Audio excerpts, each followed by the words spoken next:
My phone rang at 20 a.m., pulling me from a dead sleep in my Chicago apartment.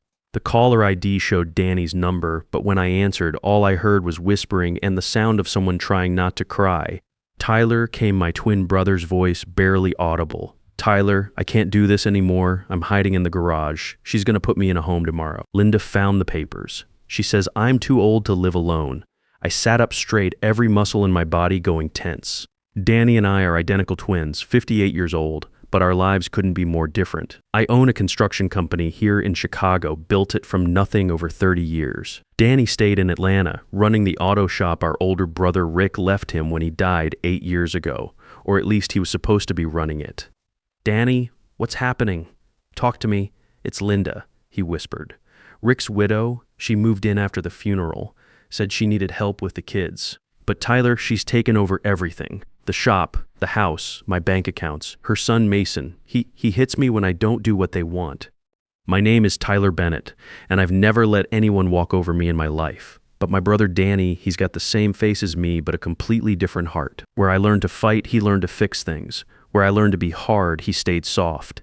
And now someone was taking advantage of that softness. Where are you exactly? I asked, already getting dressed, in the office above the garage. They don't know I have a key to this room. Tyler, Linda's been forging my signature on checks. Mason's been selling my tools. And tomorrow his voice cracked. Tomorrow they're taking me to some place called Sunset Manor. Linda says I'm incompetent. I looked out my window at Lake Michigan, dark under the night sky. I'd been planning to spend the weekend fishing, maybe work on the boat. Instead, I was about to drive 500 miles to save my brother from his own family. Danny, listen to me. Don't sign anything. Don't go anywhere with them. I'm coming down there. You can't, he said. Linda's got restraining orders. She told the police I've been acting violent, that I'm dangerous. If you show up, they'll arrest you. That stopped me cold. A restraining order against me. I hadn't been to Atlanta in 6 months. How was that possible? She told them you were me. Said I attacked Mason and threatened to burn down the house. The police don't know we're twins, Tyler. She's been using that against both of us. I felt something cold settle in my chest. This woman wasn't just stealing from my brother. She was playing games with our identity, using the fact that we look exactly alike to frame me for crimes I never committed. The situation was worse than I'd imagined. Linda Foster wasn't just a greedy sister-in-law. She was a criminal mastermind who'd been planning this for years. Danny, I need you to do something for me. Can you get to the truck stop on Highway 85? The one with the Waffle House? I think so. But what if they catch me? They won't. It's 3 a.m., everyone's asleep. Take whatever cash you have and get to that truck stop. I'll be there in 8 hours. Tyler, what are you going to do? I'm going to fix this. Just like you taught me to fix things when we were kids, I hung up and started packing. Not vacation clothes, work clothes, the kind of clothes Danny would wear. I grabbed my oldest jeans, some flannel shirts that had seen better days, work boots that were scuffed and worn. I looked in the mirror. At 58, Danny and I still looked exactly alike. Same gray hair, same lines around our eyes, same build from years of manual labor. But where I stood straight and confident, Danny had learned to hunch his shoulders, to make himself smaller. I was about to learn what that felt like. The drive to Atlanta gave me time to think, and what I thought about made me angrier with every mile. Our brother Rick had died in a construction accident 8 years ago, leaving behind his auto shop, his house, and a decent life insurance policy. He'd been married to Linda for 15 years, and she had a son, Mason, from a previous relationship. Rick had always been good to them, treated Mason like his own kid, put him through high school, even helped pay for his first year of college. But apparently that kindness had been seen as weakness. I pulled into the truck stop at 11:30 a.m. The place was busy with lunch traffic, but I spotted Danny right away. He was sitting at a corner table in the Waffle House, hunched over a cup of coffee. He looked terrible thin, like he hadn't been eating well. His clothes were too big for him, and he had a bruise on his left cheek that was trying to hide behind a baseball cap. I slid into the booth across from him. He looked up, and for a second, it was like looking in a mirror, except the mirror was broken. Tyler, he said, and his voice was different. Smaller. You came. Of course I came. You're my brother. I looked at him more closely. The bruise wasn't the only mark. There were scratches on his arms, and his hands shook when he lifted the coffee cup. This wasn't just emotional abuse. They'd been physically hurting him. How long has this been going on? It got bad after Linda's boyfriend left her last year.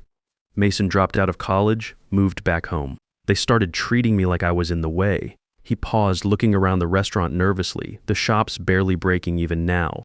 Mason doesn't know anything about cars, but he won't let me work on them. He just sells the tools and parts for drug money. What about Nicole? Isn't she Rick's daughter? Nicole's 25 now. She tries to stay out of it, but Linda's got her scared too. Tells her if she doesn't go along, she'll end up on the street.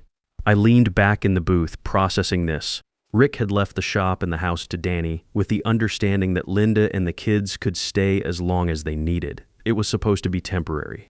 Instead, it had become a prison. Danny, I want you to go to a hotel, get a room, order room service, take a shower. Here's my credit card. Tyler, I can't. Yes, you can. You're going to disappear for a while. Let me handle Linda and Mason. He stared at me. What are you going to do? I'm going to go be you for a while, and I'm going to find out exactly what they've been up to. The plan was simple. Danny and I had switched places before when we were kids, usually to get out of trouble or fool a teacher, but this wasn't a childhood prank. This was warfare. I gave Danny my wallet, my good clothes, and the keys to my rental car. Drive to the Marriott in Buckhead. Check in under my name. Don't leave the room except for room service. Don't call anyone. I'll contact you when this is over.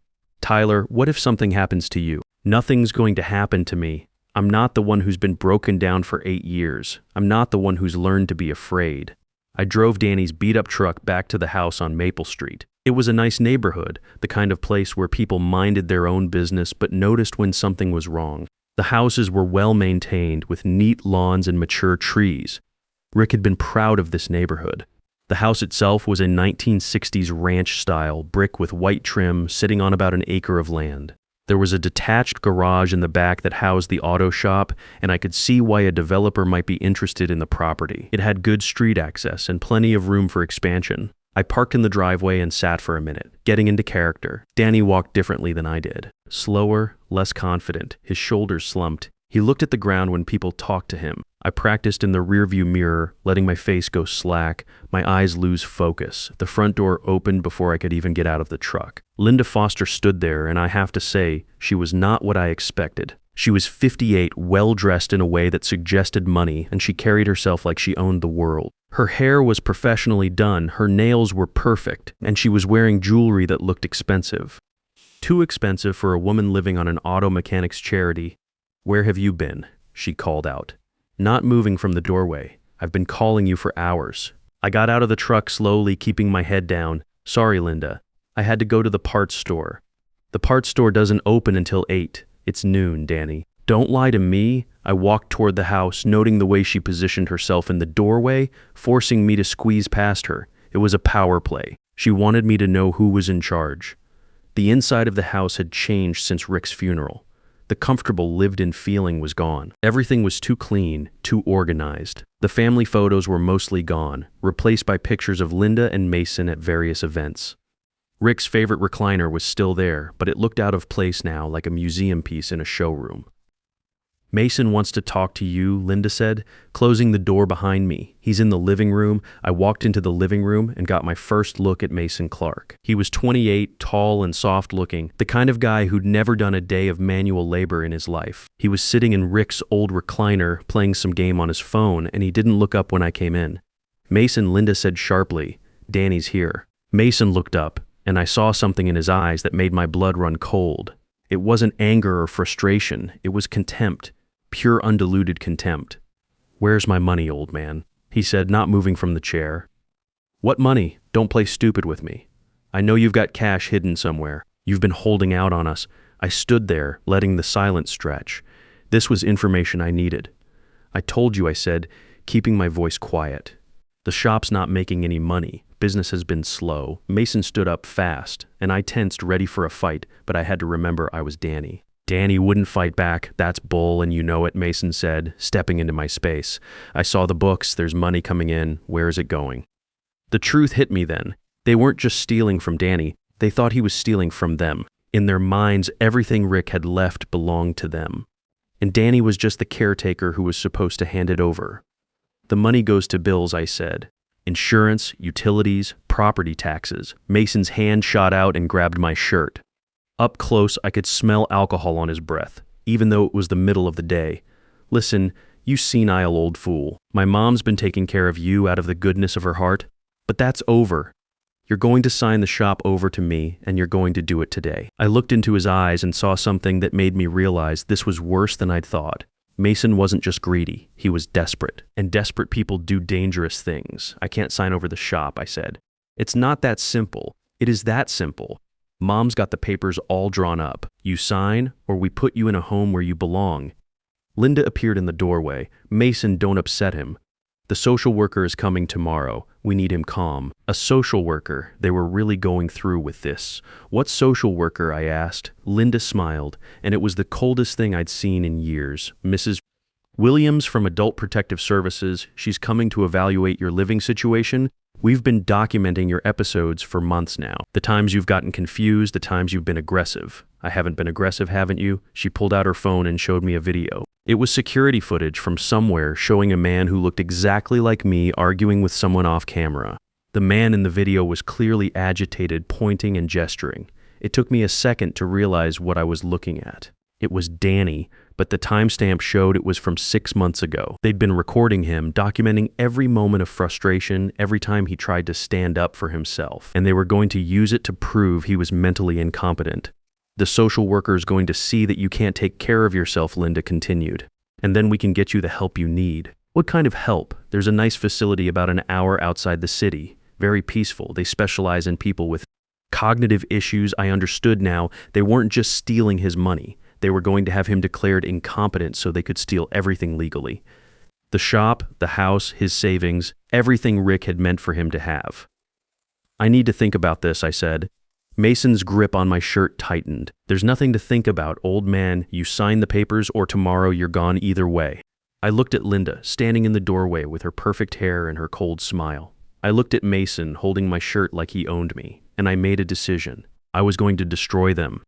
But first, I needed evidence. Okay, I said quietly, show me the papers. Linda's smile widened. She walked to the kitchen and came back with a manila folder. Inside were legal documents transferring ownership of both the shop and the house to Mason Clark. You see, Linda said, it's all very simple. Just a few signatures and everything will be taken care of. I looked at the papers. They were professionally prepared with official letterhead from a law firm downtown. Someone had put a lot of work into this. What happens to me after I sign? You'll go to Sunset Manor, Linda said. They'll take good care of you. You won't have to worry about anything anymore. And Nicole will be fine. She's a smart girl. She'll find her own way. I looked around the room that had once been Rick's pride and joy. He'd worked 20 years to buy this house, another 10 to pay it off. Now his widow was planning to hand it over to her worthless son. I'll sign them tomorrow, I said. After I talked to Mrs. Williams, Mason's face darkened. You'll sign them now? No, I said, standing up straighter. I'll sign them tomorrow, after the social worker visit. For a moment, Mason looked like he was going to hit me. His fist clenched and his face went red. But Linda put a hand on his arm. It's fine, she said. One more day won't matter. Danny's not going anywhere. That afternoon, while Linda was out shopping and Mason was passed out on the couch, I explored the house. I needed to understand the full scope of what they were doing in what used to be Rick's office. I found stacks of papers. Bank statements, loan applications, insurance forms. Linda had been busy. She'd taken out a second mortgage on the house, maxed out credit cards in Danny's name, and even applied for a business loan using the auto shop as collateral. But the most interesting thing I found was a folder marked legal documents.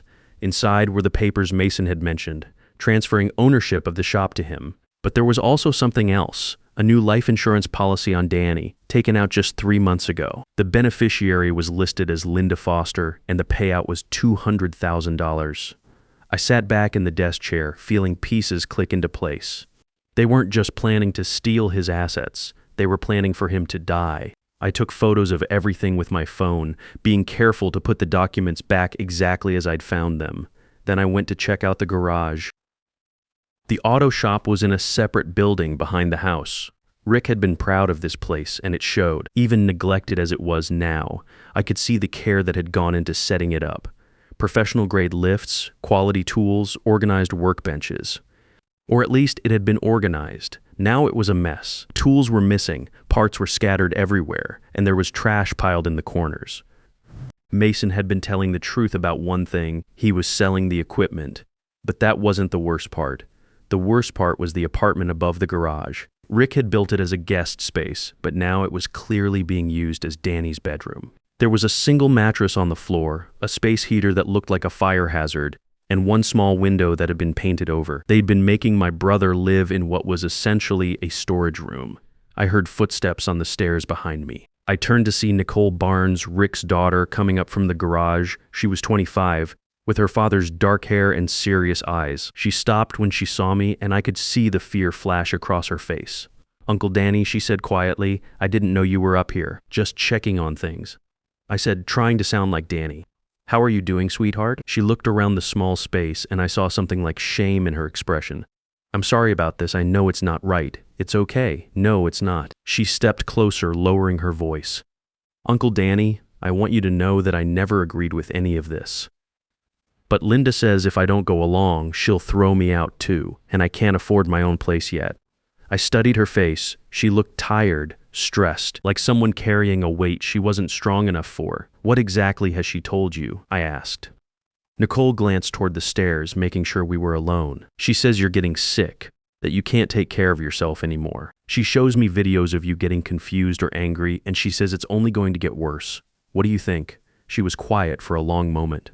"I think you seem fine to me. I think you're just sad and tired of being treated like you don't matter." Smart girl. She'd figured out what was happening, but she felt powerless to stop it.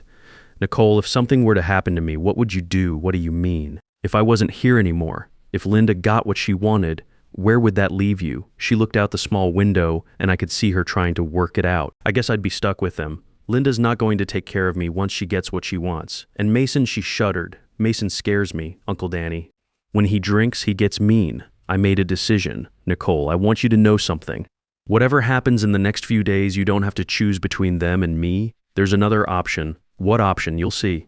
But when the time comes, I want you to remember that your dad loved you, and he'd want you to do the right thing, even if it's scary." She nodded, still looking confused.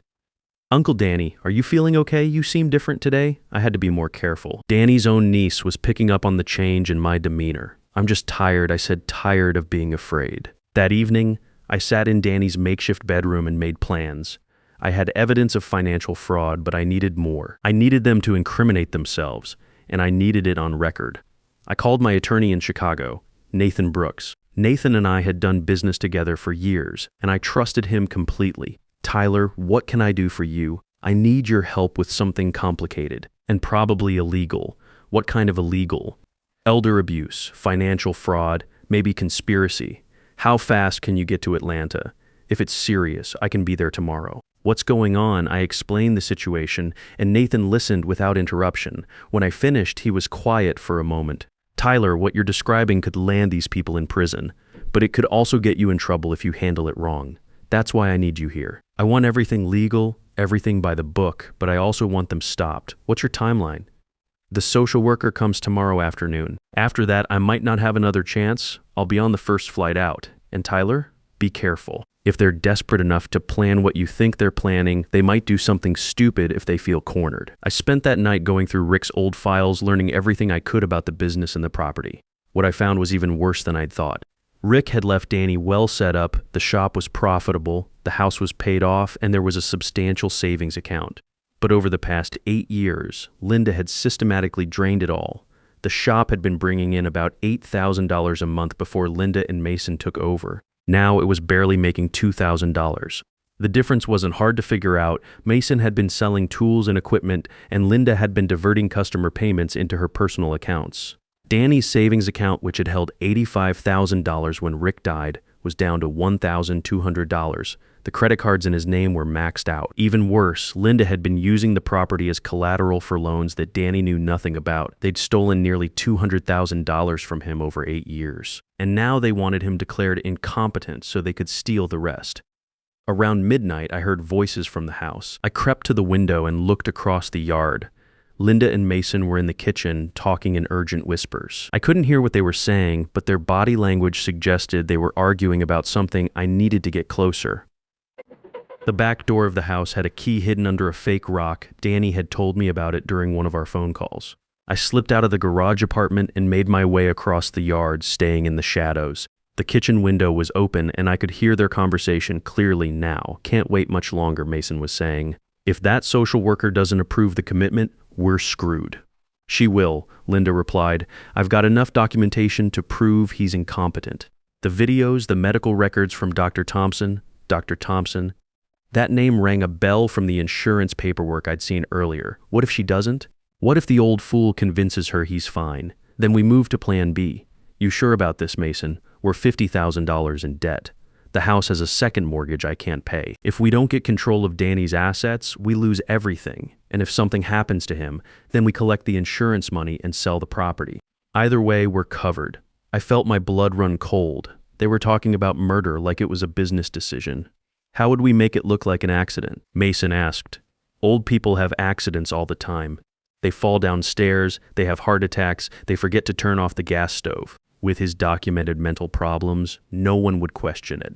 I pulled out my phone and started recording. This was the confession I needed. When? Mason asked. Soon. Maybe right after the social worker visit. We need to make it look like the stress of the evaluation caused a medical emergency. What about Nicole? Nicole will do what she's told. She doesn't have anywhere else to go. I had enough. I crept back across the yard to the garage, my mind racing. They weren't just planning to steal from Danny. They were planning to kill him for the insurance money. But now I had proof. Back in the apartment, I uploaded the recording to a secure cloud server and sent a copy to Nathan. Then I sat down to plan the next phase of my operation. Tomorrow, Mrs. Williams would come to evaluate Danny's competency. Linda and Mason thought they had it all figured out. They thought their videos and fake medical records would be enough to have him committed. They were about to learn how wrong they were. The next morning started early. Linda was up at 6 a.m., cleaning the house like her life depended on it. Mason was actually dressed and sober, which seemed to be a special occasion. Even Nicole was nervous, straightening up the living room and kitchen. I watched from the kitchen window as Linda directed the cleanup operation like a military commander. Every surface had to be spotless, every family photo positioned just right. She was creating a stage set for Mrs. Williams' visit. The social worker will be here at 2 p.m., Linda announced. Danny, I want you to stay in your room until then. When she arrives, let me do the talking. What am I supposed to tell her? You don't tell her anything. You sit there, you look confused, and you let the adults handle it. The dismissal in her voice was complete. In Linda's world, Danny wasn't even a person anymore. He was just an obstacle to be removed. I made you some breakfast, Linda said, setting a plate in front of me. Scrambled eggs, toast, and what looked like vitamins next to a glass of orange juice. I looked at the pills. 3 different medications, just like Nicole had mentioned yesterday. One was clearly a blood pressure medication I recognized, but the other 2 were unfamiliar. What are these? I asked. Your morning medications, doctor. Thompson prescribed them to help with your anxiety and memory problems. I palmed the pills instead of swallowing them and washed down the empty hand with orange juice. If Linda was drugging Danny to make him appear confused, I wasn't going to play along. Good, Linda said, not really paying attention. Now go back to your room. I don't want Mrs. Williams to see you until everything is perfect. I spent the morning in the garage apartment going over my plan. Nathan would arrive at noon and position himself nearby, ready to intervene if needed. I'd hidden a recording device in my shirt pocket, and my phone was set to automatically upload any audio or video to the cloud. But the most important part of my plan was psychological. Linda and Mason thought they were dealing with broken-down Danny. They had no idea they were about to face Tyler Bennett. At noon, Nathan arrived. I met him at a coffee shop a few blocks away, staying in character as Danny in case anyone was watching. I've brought some paperwork of our own, Nathan said, sliding a folder across the table. Preliminary injunctions to stop any property transfers, documentation to challenge the competency evaluation, and a complaint for the state attorney general's office regarding the financial fraud.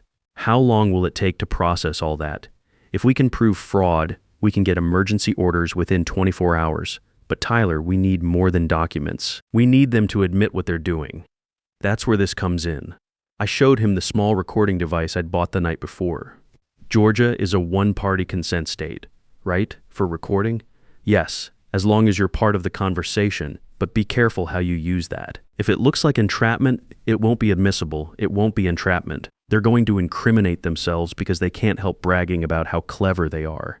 At 1:30, I went back to the house. Linda was pacing the living room, checking her watch every few seconds. Mason was sprawled in Rick's chair, but he was alert, watching the door. Nicole was sitting on the couch, looking like she wished she could disappear. Where have you been? Linda snapped when I walked in. I went for a walk. Needed some air. Well, you can't leave anymore. Mrs. Williams will be here any minute. Right on schedule, the doorbell rang at 2 p.m. Linda smoothed her hair, put on her best concerned family member face, and opened the door. Mrs. Williams was a middle-aged black woman with kind eyes and a professional demeanor. She was carrying a briefcase and a tablet, and she looked like someone who'd seen it all.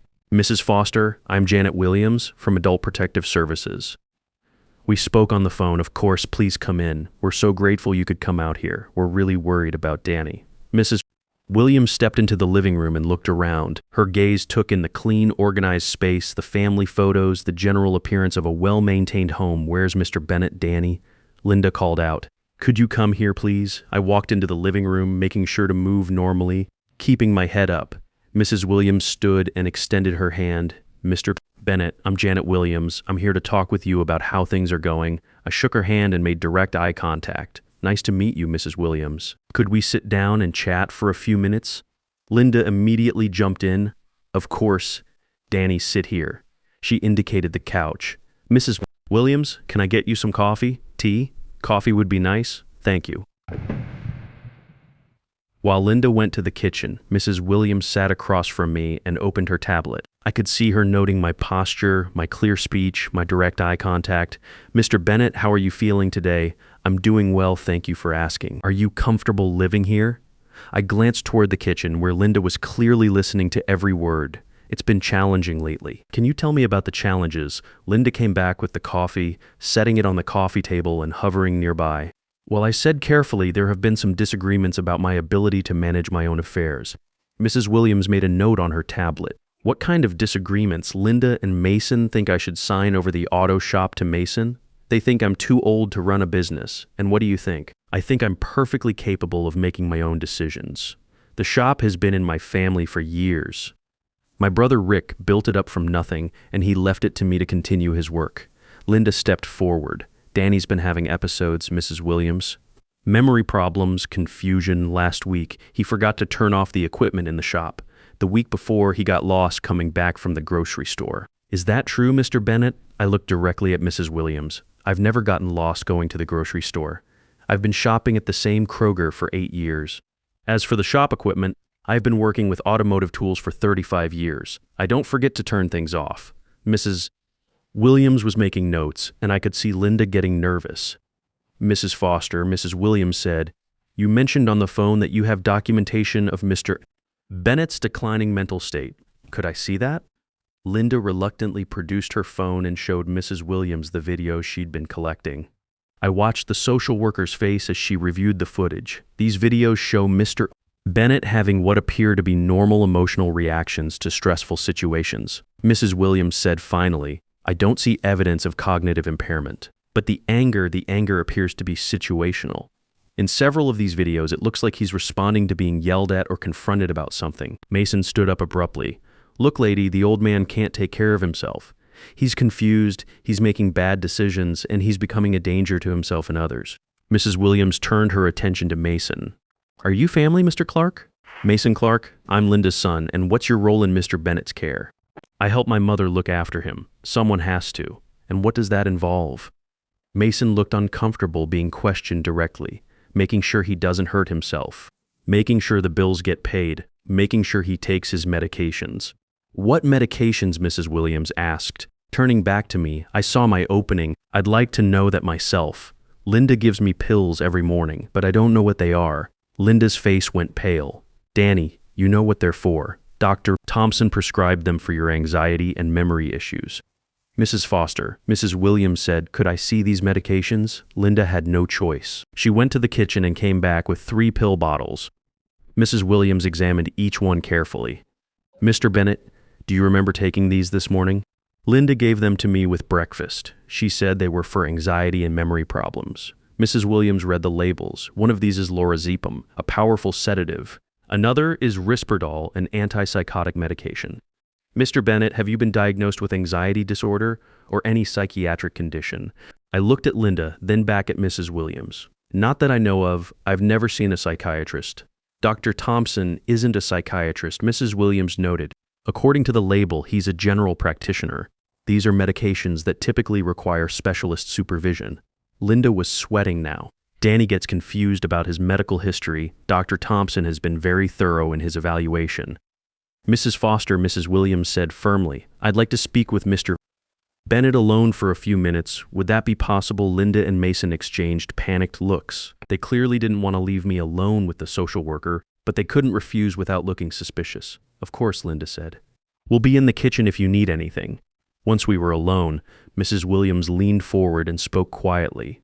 "Mr. Bennett, I've been doing this job for 15 years, and I know what financial exploitation looks like. I also know what a competent adult looks like, and you're clearly competent. What I need to know is whether you're being coerced or threatened." This was it, my chance to tell the truth. "They've been stealing from me," I said quietly, "taking money from the shop, running up debts in my name, and they want me to sign papers giving them everything. What happens if you refuse? They say they'll put me in a nursing home. They say I'm too sick to live on my own."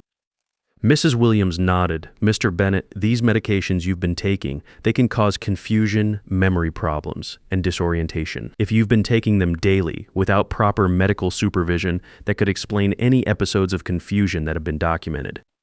"You mean they've been drugging me?" "I'm saying that these medications given to someone who doesn't need them could cause symptoms that might be mistaken for dementia or psychiatric illness." The pieces were falling into place.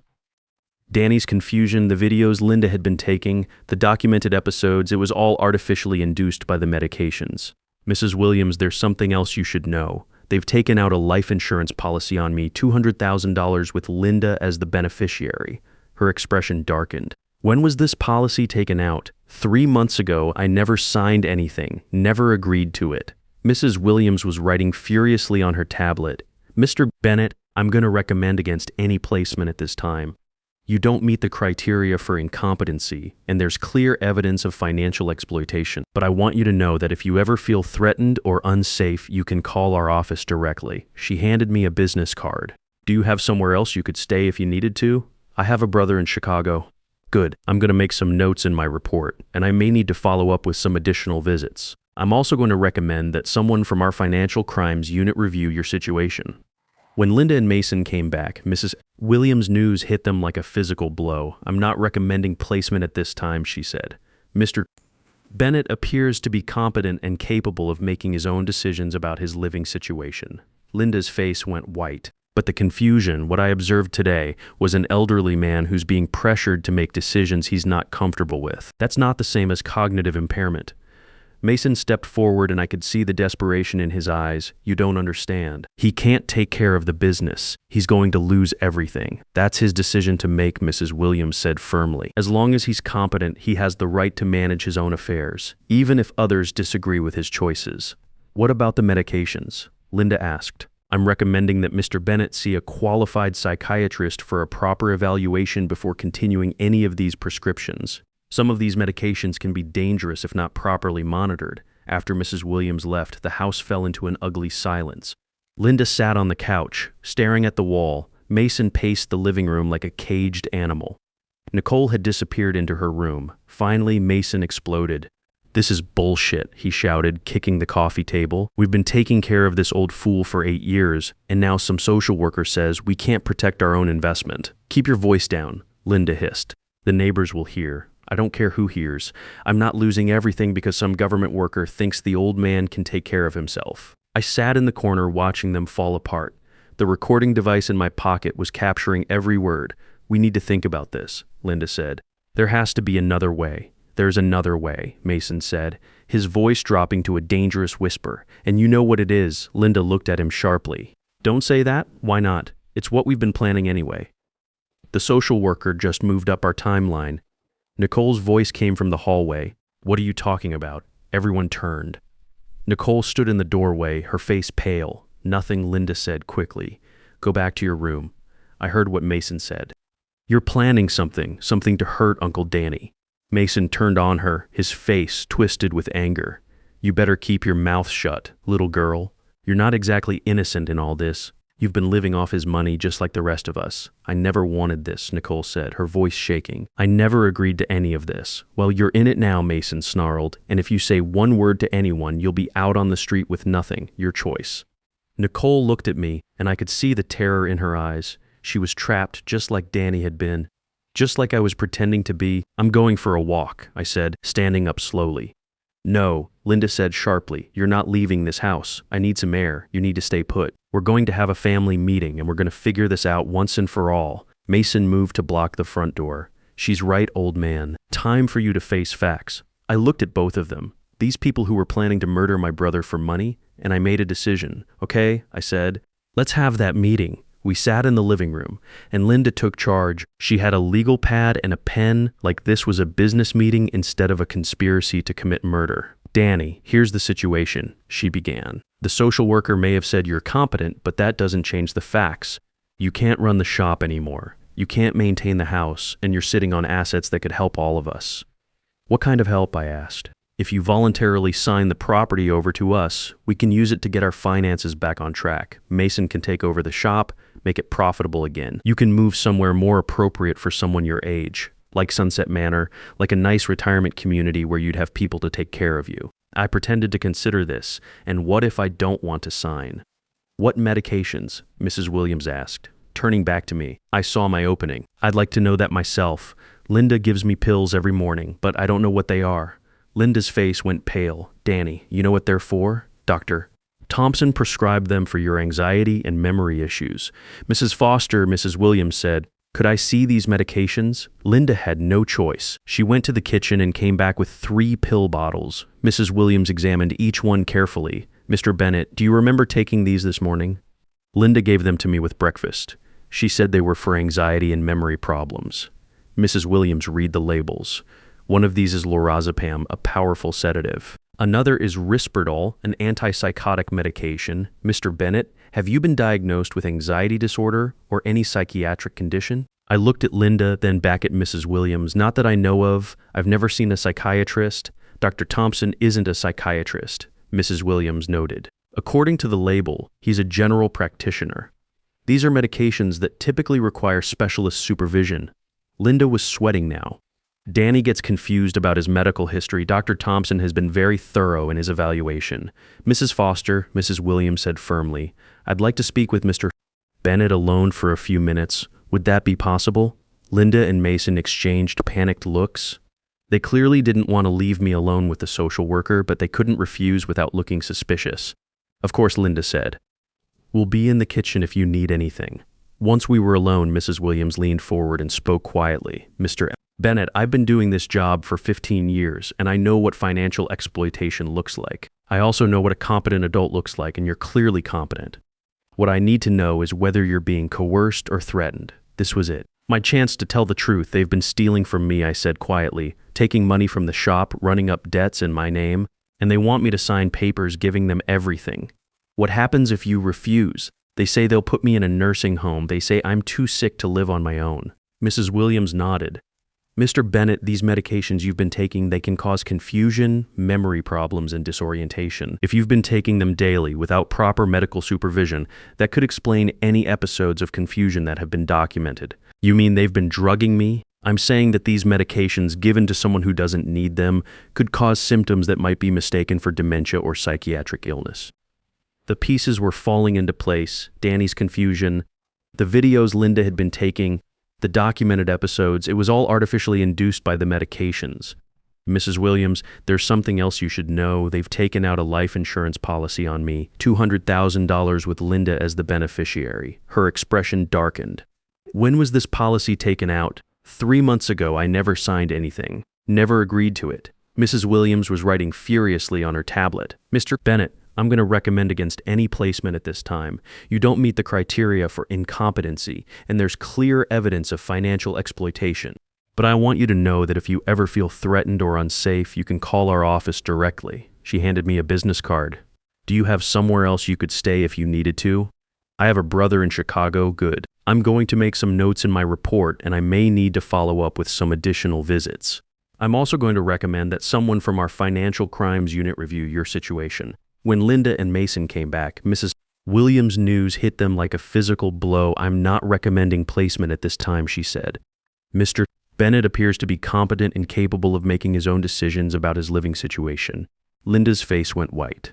But the confusion, What I observed today was an elderly man who's being pressured to make decisions he's not comfortable with. That's not the same as cognitive impairment. Mason stepped forward, and I could see the desperation in his eyes. You don't understand. He can't take care of the business. He's going to lose everything. That's his decision to make, Mrs. Williams said firmly. As long as he's competent, he has the right to manage his own affairs, even if others disagree with his choices. What about the medications? Linda asked. I'm recommending that Mr. Bennett see a qualified psychiatrist for a proper evaluation before continuing any of these prescriptions. Some of these medications can be dangerous if not properly monitored. After Mrs. Williams left, the house fell into an ugly silence. Linda sat on the couch, staring at the wall. Mason paced the living room like a caged animal. Nicole had disappeared into her room. Finally, Mason exploded. "This is bullshit," he shouted, kicking the coffee table. "We've been taking care of this old fool for 8 years, and now some social worker says we can't protect our own investment." "Keep your voice down," Linda hissed. "The neighbors will hear." "I don't care who hears. I'm not losing everything because some government worker thinks the old man can take care of himself." I sat in the corner watching them fall apart. The recording device in my pocket was capturing every word. "We need to think about this," Linda said. "There has to be another way." "There is another way," Mason said, his voice dropping to a dangerous whisper. "And you know what it is." Linda looked at him sharply. "Don't say that. Why not? It's what we've been planning anyway." The social worker just moved up our timeline. Nicole's voice came from the hallway. "What are you talking about?" Everyone turned. Nicole stood in the doorway, her face pale. "Nothing," Linda said quickly. "Go back to your room. I heard what Mason said. You're planning something. Something to hurt Uncle Danny." Mason turned on her, his face twisted with anger. "You better keep your mouth shut, little girl. You're not exactly innocent in all this. You've been living off his money just like the rest of us. I never wanted this," Nicole said, her voice shaking. "I never agreed to any of this." "Well, you're in it now," Mason snarled. "And if you say one word to anyone, you'll be out on the street with nothing. Your choice." Nicole looked at me, and I could see the terror in her eyes. She was trapped just like Danny had been, just like I was pretending to be. "I'm going for a walk," I said, standing up slowly. "No," Linda said sharply. "You're not leaving this house. I need some air. You need to stay put. We're going to have a family meeting, and we're going to figure this out once and for all." Mason moved to block the front door. "She's right, old man. Time for you to face facts." I looked at both of them, these people who were planning to murder my brother for money, and I made a decision. "Okay," I said. "Let's have that meeting." We sat in the living room and Linda took charge. She had a legal pad and a pen, like this was a business meeting instead of a conspiracy to commit murder. "Danny, here's the situation," she began. "The social worker may have said you're competent, but that doesn't change the facts. You can't run the shop anymore, you can't maintain the house, and you're sitting on assets that could help all of us." "What kind of help?" I asked. "If you voluntarily sign the property over to us, we can use it to get our finances back on track. Mason can take over the shop, make it profitable again. You can move somewhere more appropriate for someone your age, like Sunset Manor, like a nice retirement community where you'd have people to take care of you." I pretended to consider this, and what if I don't want to sign? "My name is Tyler Bennett," I said, looking directly at Linda. "Danny is my twin brother. And you've made the biggest mistake of your life." Linda stumbled backward, her face white with shock. But you look exactly like him." "That's the point. Danny called me for help, and I came down here to find out what you were doing to him. What I found was worse than I imagined." Mason was backing toward the kitchen, his eyes darting between me and the police officers. "This is a setup. This is illegal." "What's illegal?" One of the officers said, "Is financial fraud, elder abuse, and conspiracy to commit murder." Nathan opened his briefcase and pulled out a thick folder. "We have bank records showing unauthorized withdrawals from Danny Bennett's accounts, loan applications with forged signatures, and a life insurance policy taken out without the insured's knowledge or consent. Plus," I added, "I have recordings of both of you planning to kill my brother for the insurance money." Nicole was staring at me with amazement. "You're really not Uncle Danny?" "No, sweetheart. Your uncle is safe in a hotel in Buckhead, probably watching cable TV and eating room service for the first time in years." The officers moved forward. "Linda Foster, you're under arrest for financial fraud, elder abuse, and conspiracy. You have the right to remain silent." Linda let out a scream of frustration. This isn't fair. I took care of him for 8 years, 8 years of my life wasted on that pathetic old man. You took care of him. I stepped closer to her. You made him live in a garage. You drugged him. You stole his money. You were planning to murder him. He was useless. Linda shrieked. Rick left me with nothing but debts and problems, and Danny was supposed to help us.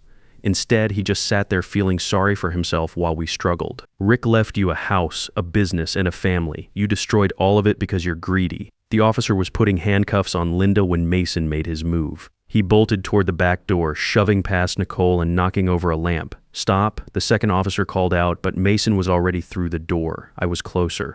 I followed him out the back door and across the yard toward the garage. Mason was fast, but he was running blind, panicked. I knew the layout of the property from my exploration the day before. He made it to the garage before I caught up with him. He was fumbling with the keys to an old motorcycle Rick had kept in the corner. Going somewhere, I asked? Mason spun around, holding a wrench he'd grabbed from the workbench.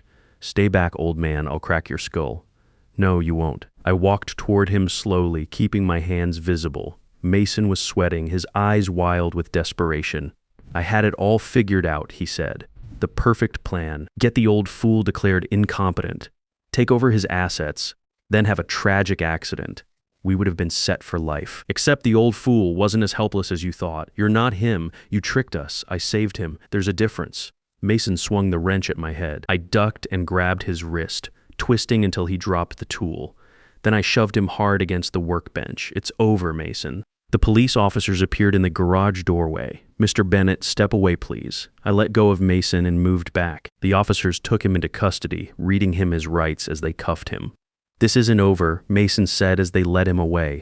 You think you've won, but you've just made everything worse for Nicole. She's got nothing now. Nothing. Nicole has family, I said. Real family, not parasites. Back in the house, the search was underway.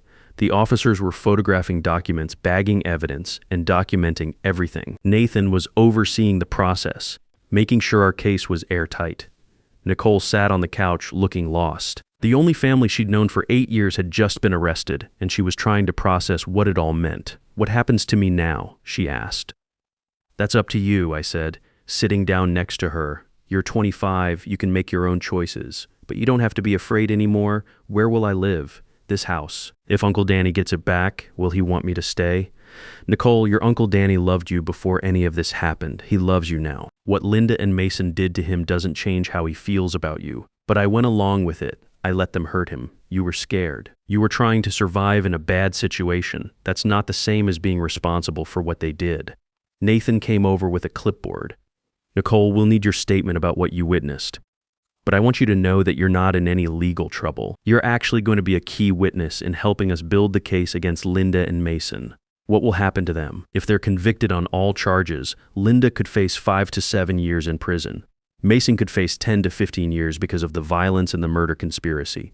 One of the officers approached us, Mr. Bennett. We found quite a bit of evidence. Forged documents, unauthorized loan applications, and what appears to be a substantial amount of cash hidden in Mrs. Foster's bedroom. How much cash?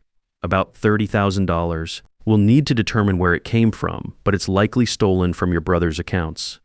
3 hours later, the police had finished their work. Linda and Mason were in custody. The evidence was being processed, and the house was quiet for the first time in years. I called Danny at his hotel, Tyler. What happened? I saw the news about arrests on TV. It's over, brother. Linda and Mason are in jail. The house is yours again. The shop is yours again. Everything is yours again. Danny was quiet for a long moment. And Nicole? Nicole's fine. She wants to see you. She wants to apologize, but there's nothing to apologize for. When can I come home? Give me an hour to clean up a few things. Then come home. After I hung up, I looked around the living room that had been a battlefield just hours before. Nicole was in the kitchen, making coffee and sandwiches like she was trying to keep busy. Nicole, I called out, come here. She came into the living room, wiping her hands on a dish towel. Your uncle will be here soon. Are you ready to see him? I don't know what to say to him. Say you're sorry, say you missed him, say you want to help him rebuild what they destroyed. That's all he needs to hear.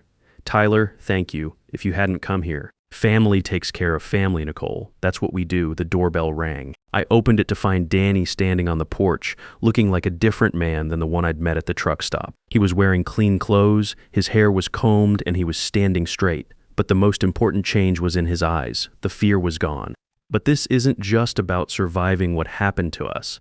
Danny continued. It's about what we chose to do next.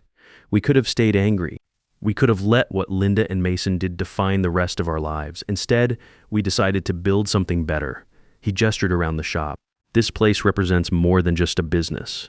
It represents the idea that you can start over at any age, that you can choose your family, and that hard work and honest dealings still matter. There was applause, and I could see people nodding in agreement. These were mostly working people, folks who understood the value of earning something through your own effort. Nicole, Danny said, "Come up here." Nicole stepped forward, and I could see the confidence in her posture. This wasn't the scared girl I'd met 3 years ago. This was a woman who knew her own worth. "When my father died," Nicole said, "I thought I'd lost everything. The only family I had left was Linda and Mason, and I was too young and too scared to see what they really were. For years, I went along with their treatment of Uncle Danny because I was afraid of being alone." She looked at Danny. "What I learned is that being alone is better than being with people who don't value you. And more importantly, I learned that you're never really alone if you're willing to stand up for what's right." More applause. Rose squeezed Danny's hand, and I could see tears in her eyes. "The business we've built here isn't just about cars," Nicole continued. "It's about treating people with respect, doing work we can be proud of, and creating something that will last. Every customer who walks through that door gets the same honest service, whether they're bringing us a $5,000 repair job or a $50,000 restoration." Carlos, their first employee, called out, "That's why I love working here." Everyone laughed, and the mood shifted from emotional to celebratory. Mrs. Williams stepped forward. "I've been doing social work for 20 years, and I've seen a lot of families in crisis. What makes this story special isn't just that you survived, it's that you chose to thrive. You didn't just escape a bad situation. You used the experience to build something meaningful." Nathan raised his beer. "To family, the kind you choose and the kind that chooses you." To family, everyone echoed. As the evening wound down, I found myself talking with some of the newer employees, people who joined the business in the past year. What struck me was how much they respected Danny and Nicole, not just as bosses, but as people. "Mr. Bennett treats everyone like they matter," one of them told me. "I worked for other shops before this, and it was always about cutting corners, overcharging customers, taking shortcuts. Here, if we don't do the job right the first time, we do it over until it's perfect." Another employee, a young woman named Maria, who handled the administrative side, said, "Nicole taught me that you don't have to choose between being successful and being honest. You can build a business based on doing the right thing." That night, after everyone had gone home, Danny, Nicole, Rose, and I sat in the office, sharing a quiet drink and reflecting on the evening. "You know what I keep thinking about?" Danny said. "How different my life would be if Tyler hadn't come to Atlanta that day." "You would have figured it out eventually," I said. "Would I? I was so beaten down, so convinced that I was worthless. If you hadn't shown me that I could fight back." "Danny, you called me for help. That took courage. Everything that happened after that was already inside you. I just helped you find it." Rose had been quiet during most of the conversation, but now she spoke up. "I didn't know you during the bad times, but I can tell you what I see now. I see a man who treats everyone with kindness, who works harder than anyone I know, and who never takes his freedom for granted." "She's right," Nicole said. "Uncle Danny, you appreciate things that most people take for granted. You notice when someone needs help. You remember people's names. You care about doing good work even when no one's watching. That's who you are." Linda and Mason didn't create those qualities, and they couldn't destroy them. "What about you, Nicole?" I asked. "Any regrets about the path you chose?" She thought for a moment. "I regret that it took me so long to stand up to them. I regret that I let fear keep me from helping Uncle Danny sooner. But I don't regret anything that's happened since then. I've learned skills I never thought I'd have. I'm part of a business I'm proud of, and I've discovered that I'm stronger than I thought I was." "What's next for Bennett and Barnes?" Rose asked. Danny and Nicole exchanged glances. They'd clearly been discussing this. "We're thinking about expanding," Nicole said. "Not just more of what we're doing now, but maybe moving into custom fabrication. There's a growing market for people who want classic cars with modern safety features and technology. It would be expensive," Danny said. "We'd need new equipment, specialized training, probably another building. But the profit margins would be much higher, and the work would be even more creative." "Sounds like you've made up your minds," I said. "We're close," Danny admitted. "The business is stable now. We have a good reputation, and we've got the capital to make the investment. The question is whether we want to take on that kind of expansion." "What's holding you back?" Nicole answered. "Growth means risk." It means borrowing money, hiring more people, taking on bigger responsibilities. After what we went through with Linda and Mason, the idea of owing money to anyone makes us nervous. I understood their hesitation. When you've been financially exploited, the idea of voluntary debt feels dangerous. But Danny said, we can't let fear of what happened before stop us from taking advantage of opportunities now. We know the difference between good debt and bad debt. We know the difference between investing in our future and just spending money we don't have. Plus, Nicole added, we've got Nathan to help us structure everything legally. We've got Mrs. Williams to provide perspective on family dynamics. And we've got you to remind us what real family support looks like. Rose smiled. Sounds like you're talking yourselves into it. Maybe we are, Danny said. Maybe it's time to stop playing it safe and start playing to win. The conversation continued for another hour, touching on everything from business plans to family traditions to what it meant to live without fear. As I listened to Danny and Nicole talk about their dreams for the future, I realized something important. They weren't just survivors anymore. They had become the kind of people who created opportunities for others. The employees they hired, the customers they served, even the vendors they worked with.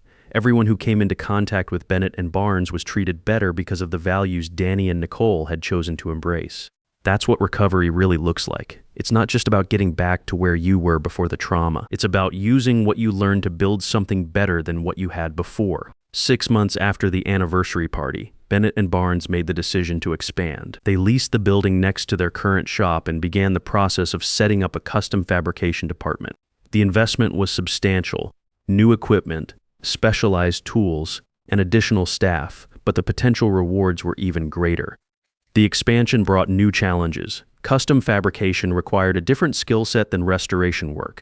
They needed people who could work with both traditional automotive techniques and modern technology.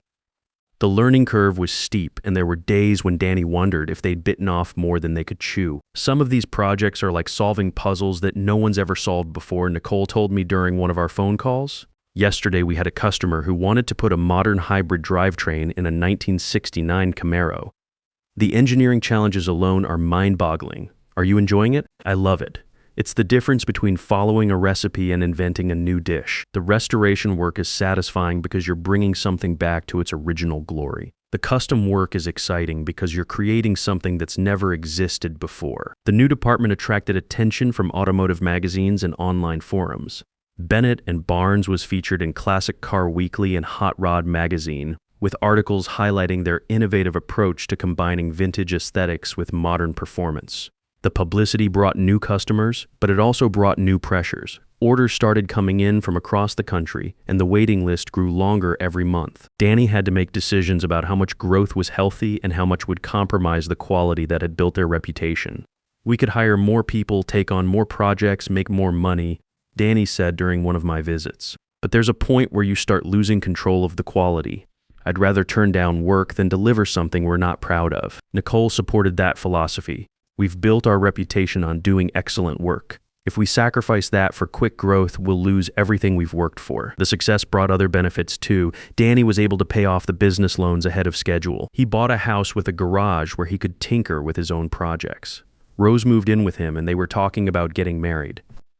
Nicole had saved enough money to buy her own place, a small house with a workshop where she could work on personal projects. She was dating Miguel seriously and they were making plans for the future, but success also brought unexpected challenges. One of them came in the form of a phone call I received on a Tuesday morning in March. Tyler, this is Nathan Brooks. I'm calling about Linda Foster. What about her? She's getting out of prison early. Good behavior, overcrowding, the usual reasons. Her probation officer called to give us advance notice. I felt my stomach drop. When? Next month, and there's something else. She's been making inquiries about Danny and Nicole through mutual acquaintances. Nothing threatening, but she's clearly keeping track of their success. Is she allowed to contact them? No, the restraining order is still in effect. But that doesn't mean she won't try to find ways around it. I called Danny immediately. I figured this would happen eventually, he said, but I could hear the tension in his voice. What do you think she wants? Money. She's probably heard about the business success and thinks she's entitled to some of it, after what she did to us. Danny, people like Linda don't see things the way normal people do. In her mind, she probably believes she's the victim. She probably thinks we ruined her life by having her arrested. We decided to take precautions. Nathan updated the restraining order to include the new business address. Danny installed security cameras around the shop and his house. Nicole did the same at her place. The preparations turned out to be necessary. Linda's first attempt to make contact was through a lawyer. A certified letter arrived at the shop claiming that Linda had been an unpaid partner in the business during the years she lived in Danny's house and demanding compensation for her contributions. Nathan's response was swift and definitive. Mrs. Foster was convicted of financial fraud and elder abuse. Her contributions consisted of stealing money and threatening Mr. Bennett's life. Any further attempts at contact will be reported to law enforcement. When the legal approach failed, Linda tried a different strategy.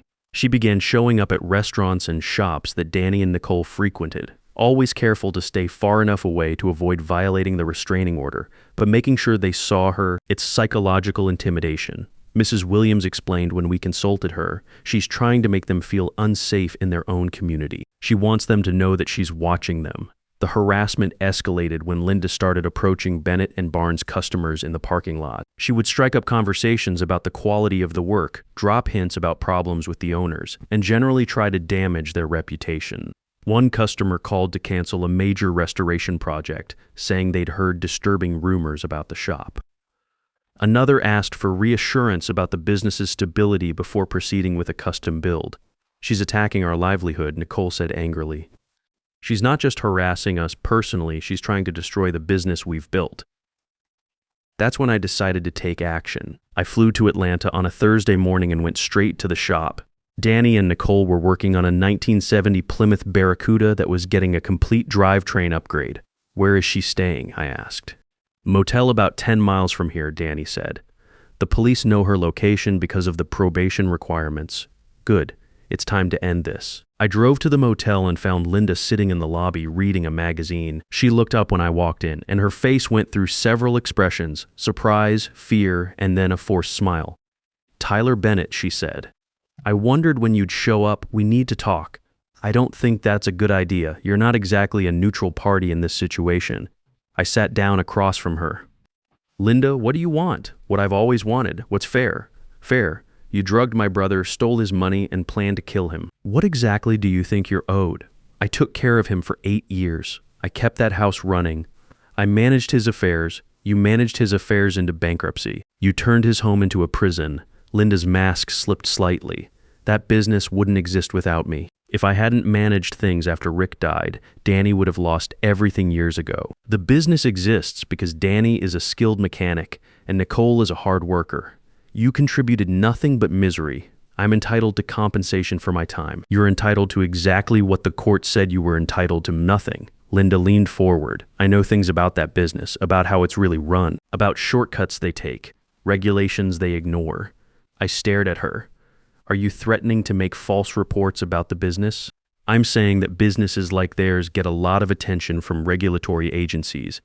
OSHA inspections, environmental compliance, tax audits. It would be a shame if they had to deal with that kind of scrutiny right when they're trying to expand."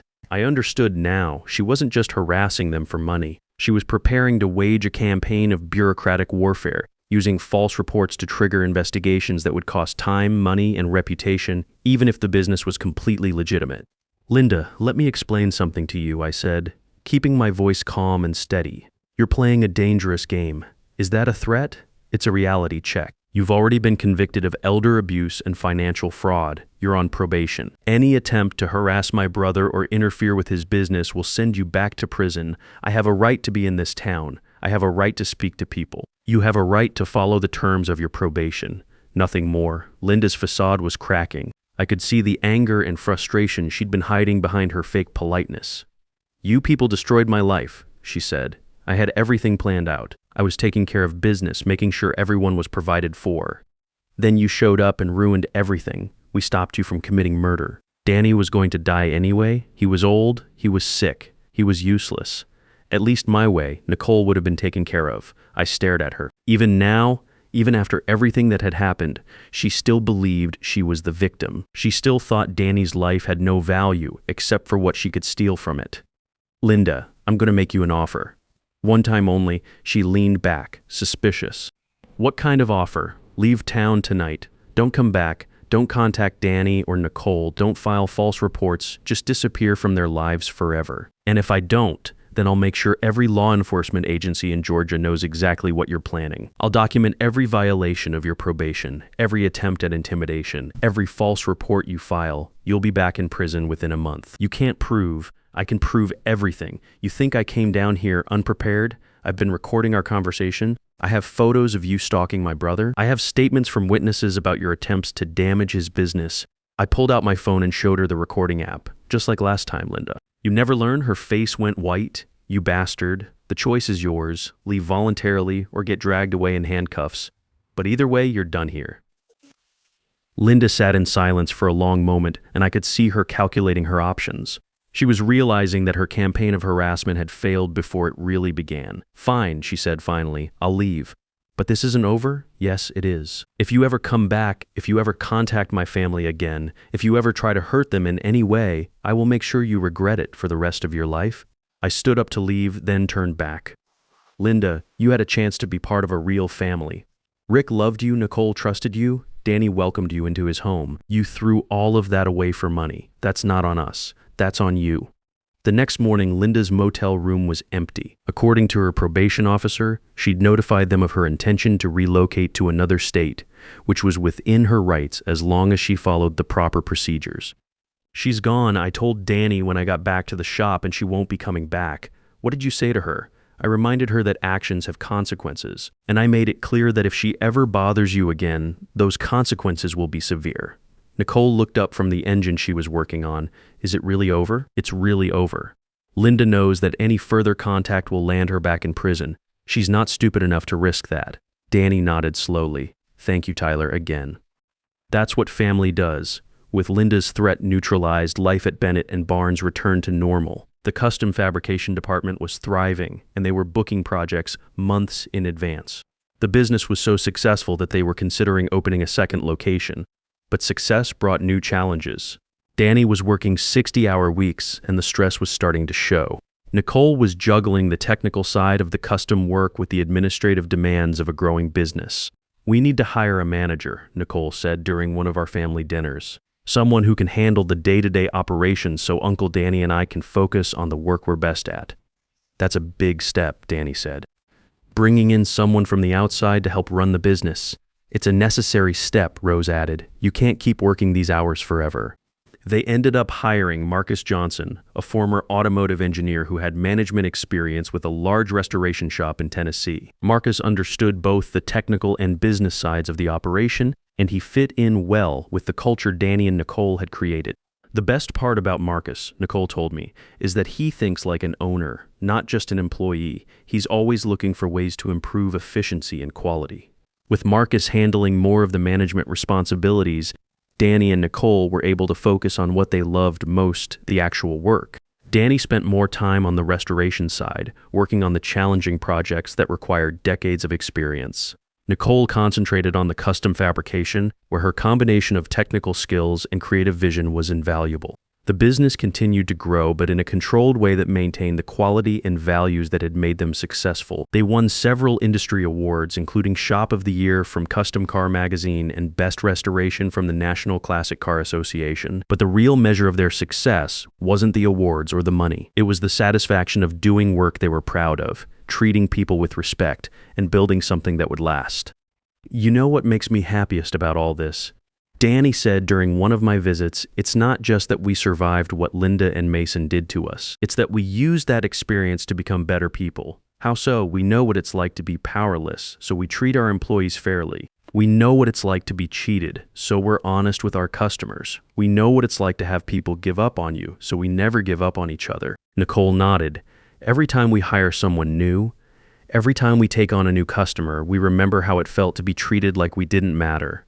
We make sure that never happens here. The business was now employing 15 people full-time, with several part-time specialists for specific projects. Many of their employees had been with them for years, and the turnover rate was almost zero.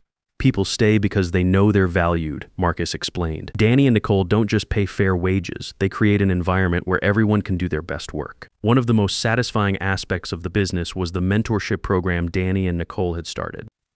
They partnered with local trade schools to offer internships and apprenticeships, teaching young people the skills they'd need to succeed in the automotive industry. We're teaching them more than just how to work on cars, Danny said.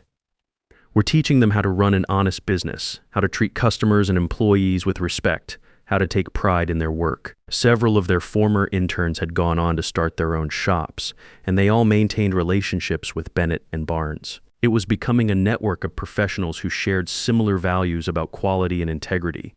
This is Rick's real legacy, Nicole said. Not just the shop he built, but the way he believed business should be done. We're passing that on to a new generation. 5 years after the nightmare with Linda and Mason began, Danny and Rose were married in a small ceremony at the shop. They'd chosen the location deliberately. This was where Danny had rebuilt his life, where he'd found his confidence again, and where he'd surrounded himself with people who cared about him. The wedding was everything Danny had never thought he'd have. Real friends, genuine family, a partner who loved him for who he was rather than what she could take from him. As I watched him dance with Rose among the classic cars and restoration projects, I thought about how different this was from the broken man I'd found hiding in a garage 5 years earlier. Nicole served as maid of honor, and her toast brought tears to everyone's eyes. When I was growing up, my dad used to tell me that family isn't just about blood, she said. It's about the people who show up when you need them, who believe in you when you don't believe in yourself, and who help you become the person you're meant to be. She looked at Danny. Uncle Danny, you showed up for me when I was lost and scared.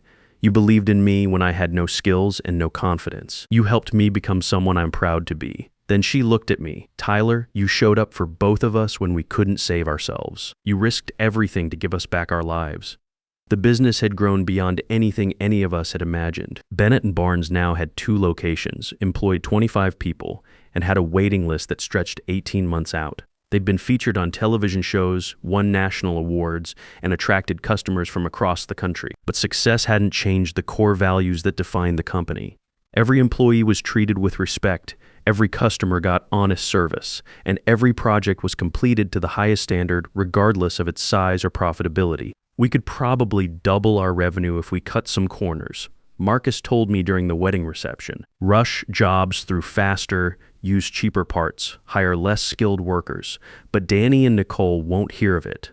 Why not? I asked, though I already knew the answer. Because they remember what it was like to be cheated. They remember what it felt like to have people take advantage of them. They'd rather make less money than become the kind of people they once had to fight against. The conversation was interrupted by Miguel approaching our table. He'd been dating Nicole for 3 years now, and it was clear to everyone that he was planning to propose soon. Tyler, can I talk to you for a minute? He asked. We walked outside, where the evening air carried the sounds of laughter and music from the party. I want to ask Nicole to marry me, he said. Have you talked to Danny about this? I did. He gave me his blessing, but I wanted to talk to you too. I studied Miguel's face. He was nervous, which was understandable, but there was something else there. Determination, love, respect. Miguel, what do you love about Nicole? Everything. Her strength, her intelligence, her kindness. The way she never gives up on anything she believes in. The way she treats everyone with dignity, regardless of their position or status. What are your plans for the future? I want to build a life with her. Support her dreams, share mine with her, create something together that's bigger than what either of us could do alone. It was the right answer. More than that, it was clearly sincere. Miguel, Nicole has been through hell. She's learned to be strong, but she's also learned to be cautious about trusting people. If you hurt her, I won't. I can't promise that we'll never have problems or disagreements, but I can promise that I'll never take advantage of her trust. Then you have my blessing too. 6 months later, I was back in Atlanta for another wedding. This one was larger, held at a country club that Nicole and Miguel had chosen together. Nicole looked radiant in a dress that Rose had helped her pick out, and Miguel couldn't stop smiling. Danny walked her down the aisle, and I could see the pride in his face. This was the girl who'd been trapped in an abusive household, who'd been too scared to speak up for herself or anyone else. Now she was a successful businesswoman, a skilled craftsperson, and a confident young woman who knew her own worth. The reception was a celebration not just of Nicole and Miguel's marriage, but of everything the Bennett family had built together. Employees from both shop locations were there, along with customers who'd become friends, suppliers who'd become partners, and community members who'd watched the business grow. Mrs. Williams, now retired but still close to the family, gave a speech that captured what the evening meant. I've been a social worker for 30 years, she said. I've seen families torn apart by greed, addiction, mental illness, and abuse. It's rare to see a family not just survive those challenges, but use them as motivation to build something beautiful. She looked at Danny and Nicole. You two didn't just escape a bad situation. You used that experience to become the kind of people who make the world a little bit better for everyone around you. After the reception, I found myself talking with some of the younger employees from the shop. They were full of enthusiasm about their work, their skills, their future prospects. Mr. Bennett and Nicole don't just teach us about cars, one of them said. They teach us about integrity, about what it means to do good work for good reasons. Another added, I worked for other shops before this one. The focus was always on maximizing profit, cutting corners wherever possible. Here the focus is on doing the job right, treating people fairly, building something we can all be proud of. As the evening wound down, Danny, Nicole, Rose, Miguel, and I sat outside the country club looking at the stars and reflecting on how much had changed. You know what I think about sometimes? Danny said. What would have happened if Tyler hadn't answered his phone that night? You would have found another way, I said. You're stronger than you knew, maybe, but I'm glad I didn't have to find out. Nicole was quiet for a moment, then said, I think about Linda and Mason sometimes. Not with anger anymore, just with curiosity, I guess. I wonder if they ever understood what they threw away. What do you mean? Rose asked. They had a chance to be part of a real family. Uncle Danny would have taken care of all of us if they'd just been decent people. Instead, they chose greed over love, control over cooperation. They lost everything because they couldn't appreciate what they had. Miguel squeezed her hand. Their loss was everyone else's gain. If they hadn't been so awful, you and Danny might never have discovered how strong you really are. That's true, Danny said. As terrible as those years were, they taught us things we couldn't have learned any other way. They taught us to value our freedom, to appreciate honest relationships, to never take good treatment for granted. And they taught us that family isn't about blood, I added. It's about the people who choose to stand by you when things get difficult.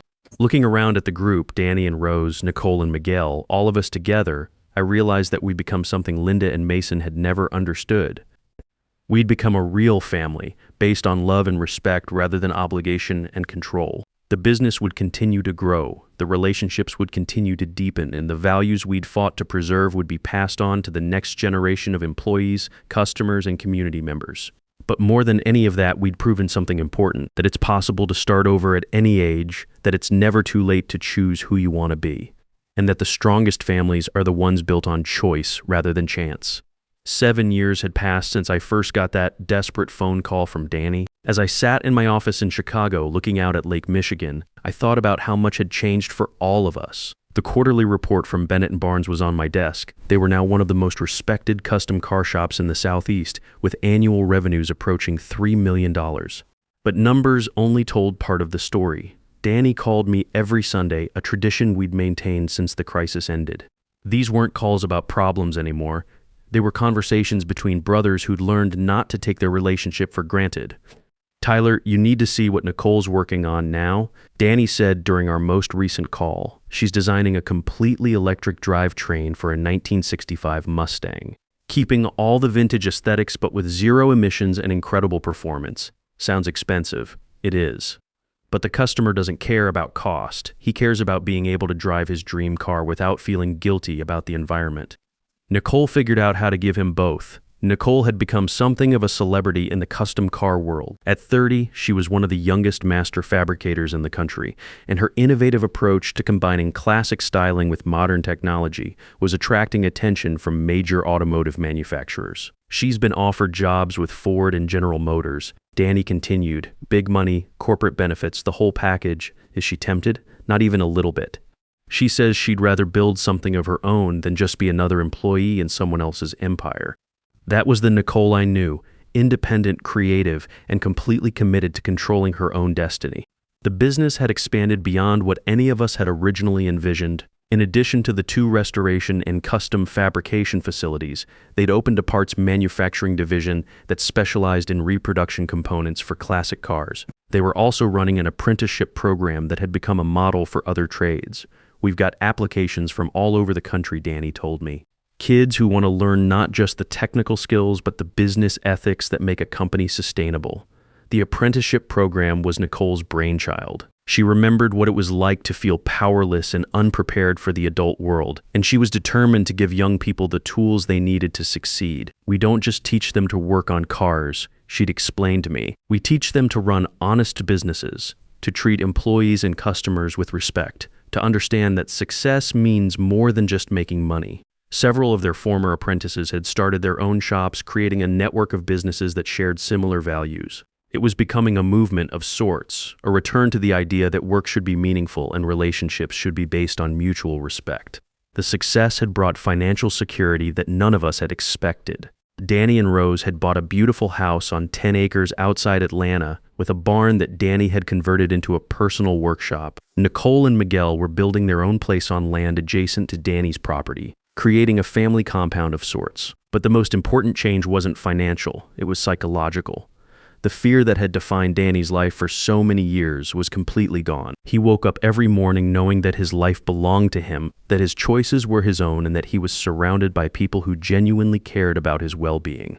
You know what I realized the other day? Danny said during one of our conversations, I can't remember the last time I looked over my shoulder. For years, I was always waiting for the next threat, the next crisis, the next person who wanted to take advantage of me. Now I just live. That transformation had extended to everyone around him. Rose had never known the fearful, broken Danny. She only knew the confident, successful man he'd become. Miguel had never seen Nicole as anything other than a strong, capable woman who knew her own worth. The ripple effects continued to spread. Mrs. Williams had used their case as the foundation for a training program that taught social workers how to identify and address financial exploitation of elderly adults. Nathan had developed a legal practice specializing in elder abuse cases, using the precedents we'd established to help other families. Even some of the people who'd worked for Bennett and Barnes had gone on to make positive changes in their communities. Marcus, their general manager, had been recruited to help turn around struggling automotive businesses, bringing the management philosophy he'd learned from Danny and Nicole to other companies. But perhaps the most satisfying outcome was the way the story had ended for Mason Clark. He'd been released from prison after serving 4 years, and according to the reports we received through Nathan, he was working at a fast food restaurant and living in a halfway house. The parole conditions prohibited him from any contact with Danny or Nicole, and from what we could tell, he had no interest in testing those boundaries. Sometimes I wonder what would have happened if Mason had just gotten a job instead of trying to steal from Uncle Danny. Nicole said during one of my visits, he might have actually learned some useful skills, built a legitimate life for himself. Some people would rather take shortcuts than do the work, I replied. Mason was always looking for the easy way, the quick score. That's not about circumstances, that's about character. Linda had disappeared completely. According to her probation officer, she'd moved to another state and found work as a home health aide. The irony wasn't lost on any of us. She was now in the same position Danny had been in, dependent on the goodwill of others for basic necessities. I don't hate her anymore, Danny said when we discussed Linda's situation. I feel sorry for her. She had everything she needed to be happy, a home, family, security, and she threw it all away because she was never satisfied with enough. That was the difference between people like Danny and Nicole and people like Linda and Mason.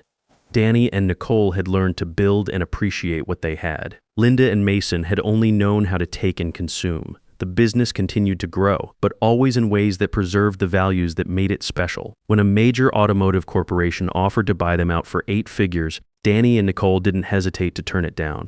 Money isn't the point, Nicole explained to the disappointed executives.